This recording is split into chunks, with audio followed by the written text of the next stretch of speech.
नमस्कार, सत श्री अकाल, आदाब, वणक्कम, मजामा।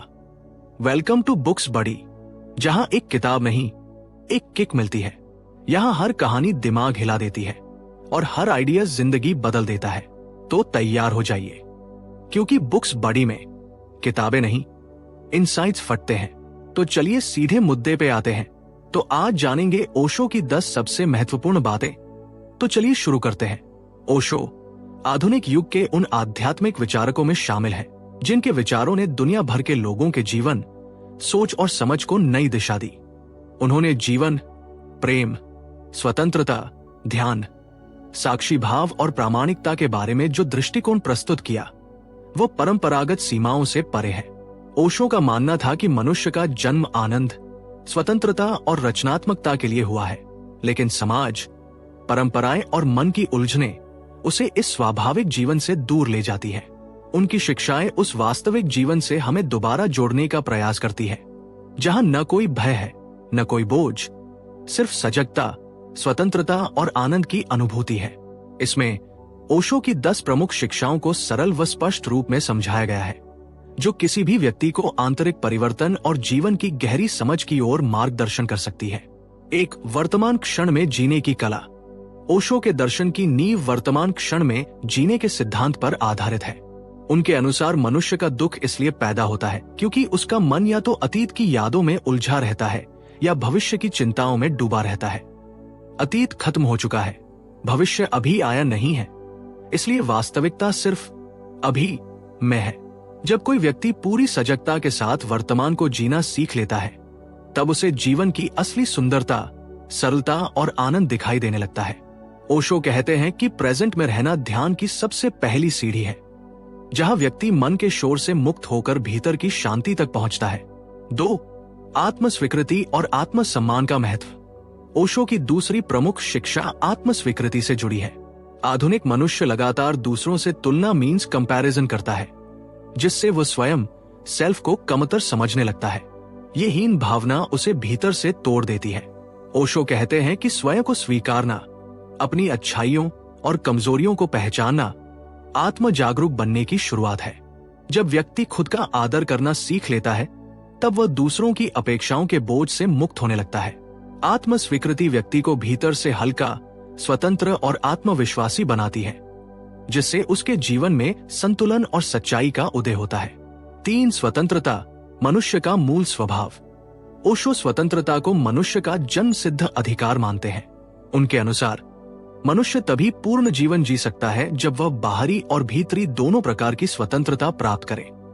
बाहरी स्वतंत्रता समाज, धर्म और परंपराओं द्वारा लगाए गए अनावश्यक बंधनों से मुक्ति है, जबकि भीतरी स्वतंत्रता मन के भय, इच्छाओं, क्रोध और अहंकार से मुक्त होने की प्रक्रिया है। ओशो कहते हैं कि स्वतंत्रता जिम्मेदारी से जुड़ी है।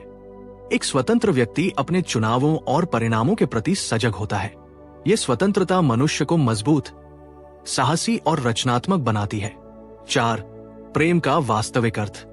स्वामित्व नहीं, स्वीकृति मीन्स एक्सेप्टेंस। ओशो प्रेम को स्वामित्व या नियंत्रण का माध्यम नहीं मानते। उनका मानना है कि प्रेम तभी सच्चा होता है जब वो स्वतंत्रता पर आधारित हो। प्रेम का अर्थ किसी व्यक्ति पर अधिकार जमाना नहीं, बल्कि उसे उसके वास्तविक रूप में स्वीकारना है। ओशो कहते हैं कि प्रेम अपेक्षा नहीं करता, दबाव नहीं डालता और बदलने की कोशिश नहीं करता। असली प्रेम 2 स्वतंत्र व्यक्तियों के बीच की ऊर्जा है, जिसमें सम्मान और समझ होती है।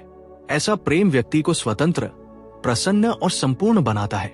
5. संबंधों में जागरूकता और परिपक्वता। ओशो के अनुसार संबंध तभी सुंदर बनते हैं जब 2 परिपक्व और जागरूक व्यक्ति मिलकर उन्हें बनाते हैं। अनजागरूक लोगों के संबंध संघर्ष, अपेक्षाओं और स्वामित्व से भरे होते हैं। जागरूक व्यक्ति संबंधों में स्वतंत्रता, सम्मान और समझ को महत्व देता है। वे दूसरों से ये उम्मीद नहीं करते कि वे उनकी संपूर्णता पूरी करेंगे। इसके विपरीत वे स्वयं संपूर्ण होना सीखते हैं और उसी संपूर्णता के साथ संबंध बनाते हैं। ऐसे संबंध न तो बोझ होते हैं और न संघर्ष का कारण, बल्कि विकास और आनंद का माध्यम बनते हैं। 6. ध्यान, मन को देखने की प्रक्रिया। ओशो का 6ठा सिद्धांत ध्यान से जुड़ा है। वे कहते हैं कि ध्यान मन को रोकने की तकनीक नहीं, बल्कि मन को देखने की कला है। मन में लगातार विचार उठते रहते हैं। लेकिन जब व्यक्ति इन विचारों का अवलोकन करना सीख लेता है, तब धीरे धीरे उसकी आंतरिक शांति प्रकट होने लगती है। ओशो की सक्रिय ध्यान विधियां आधुनिक जीवन की आवश्यकताओं के अनुकूल थी, जिनमें पहले शरीर के भीतर जमा हुआ तनाव बाहर निकाला जाता है और फिर शांत अवस्था में बैठकर मौन का अनुभव किया जाता है। ध्यान व्यक्ति के भीतर स्पष्टता, शांति और जागरूकता विकसित करता है, साथ मन से ऊपर उठकर साक्षी भाव का विकास। ओशो मन को नकारते नहीं, बल्कि उसके सही उपयोग की बात करते हैं। वे कहते हैं कि मन एक उपकरण है, मालिक नहीं। मन जब तक अपने आप चलता रहता है, वह मनुष्य को अतीत और भविष्य में भटकाता रहता है। लेकिन जब व्यक्ति ये समझ लेता है कि वह मन नहीं है, बल्कि मन को देखने वाला साक्षी है, तब उसकी चेतना एक नए आयाम में प्रवेश करती है। साक्षी भाव वह अवस्था है जहां व्यक्ति मन के विचारों से प्रभावित हुए बिना उन्हें देख सकता है। यही अवस्था आध्यात्मिक जागृति का प्रारंभिक बिंदु है। रचनात्मकता के साथ जीवन को उत्सव बनाना। ओशो मानते हैं कि हर मनुष्य रचनात्मक जन्मता है। रचनात्मकता केवल कला तक सीमित नहीं है, ये जीवन जीने का तरीका है। रचनात्मक व्यक्ति हर कार्य को नई ऊर्जा और खुशी के साथ करता है। वह बोरियत और जड़ता से ऊपर उठकर हर क्षण को नए दृष्टिकोण से देखता है। ओशो के अनुसार रचनात्मक जीवन ही उत्सवमय जीवन है, क्योंकि रचनात्मकता से व्यक्ति जीवन में सुंदरता और अर्थ पैदा करता है।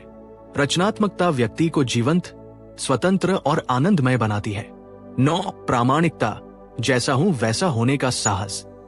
ओशो कहते हैं कि समाज ने मनुष्य को मुखौटा पहनना सिखाया है। लोग वह बनने की कोशिश करते हैं जो उन्हें बनना चाहिए, और इसी प्रक्रिया में वे अपनी वास्तविकता खो देते हैं। प्रामाणिकता का अर्थ है अपने असली स्वरूप को स्वीकारना और उसे बिना डर व्यक्त करना। ये साहस मांगता है, क्योंकि प्रामाणिक व्यक्ति अक्सर भीड़ के खिलाफ खड़ा होता है, लेकिन यही साहस अंततः उसे स्वतंत्र और सच्चा बनाता है। प्रामाणिक व्यक्ति का जीवन तनाव रहित, खुला और स्वाभाविक होता है। 10. जीवन को नृत्य, संगीत और आनंद का उत्सव बनाना। ओशो की अंतिम और सबसे सुंदर शिक्षा है कि जीवन गंभीर नहीं है, जीवन एक उत्सव है। वे कहते हैं कि मनुष्य जीवन को जितना गंभीर बनाता है, उतना ही उससे दूर होता जाता है। जीवन को उत्सव बनाने का अर्थ ये नहीं कि समस्याएं मीन्स प्रॉब्लम्स समाप्त हो जाए, बल्कि ये है कि व्यक्ति हर परिस्थिति में भीतरी शांति और कृतज्ञता बनाए रख सके। जब व्यक्ति ध्यान, प्रेम, प्रामाणिकता और स्वतंत्रता को अपनाता है, तब जीवन स्वाभाविक रूप से आनंद से भरने लगता है। ओशो का संदेश है कि जीवन को नृत्य, संगीत, हंसी और सहजता की तरह जियो, क्योंकि यही जीवन की सबसे सच्ची लय है। अंततः ओशो की 10 प्रमुख शिक्षाएं मनुष्य को भीतर की स्वतंत्रता, प्रेम, शांत मन और प्रामाणिकता की ओर ले जाने वाली संपूर्ण प्रक्रिया का निर्माण करती है। ये शिक्षाएं हमें याद दिलाती हैं कि जीवन गंभीरता का बोझ नहीं, बल्कि एक उत्सव है जिसे सजगता और प्रेम से जिया जाना चाहिए। वर्तमान में रहना, स्वयं को स्वीकारना, निर्भरता रहित प्रेम करना, ध्यान द्वारा आंतरिक मौन को खोजना और प्रामाणिक जीवन जीना, ये सभी कदम मनुष्य को उसके वास्तविक स्वरूप से मिलाते हैं। ओशो का संदेश स्पष्ट है, जीवन को पूरी स्वतंत्रता, गहराई और आनंद के साथ जियो, क्योंकि यही मनुष्य के अस्तित्व का सबसे सुंदर सत्य है। यदि इन शिक्षाओं को जीवन में उतारा जाए, तो जीवन सिर्फ चलने की प्रक्रिया नहीं, बल्कि एक निरंतर खिलता हुआ उत्सव बन सकता है। तो दोस्तों, आपको ओशो की 10 सबसे महत्वपूर्ण बातें कैसी लगी, तो कमेंट में मुझे बताओ। अगर वीडियो पसंद आया हो तो लाइक ठोक दीजिए, शेयर फेंक दीजिए और सब्सक्राइब का बटन दबाइए, ऐसे जैसे लास्ट सीटिंग बस पकड़नी हो। बुक्स बड़ी, मजा भी और ज्ञान भी, हाँ वो भी मीन्स विजडम भी। अगली वीडियो में हम किसी और महत्वपूर्ण व्यक्तित्व के बारे में जानेंगे। तो लाइक करें, सब्सक्राइब करें और शेयर करें। थैंक्स फॉर वॉचिंग बुक्स बड़ी।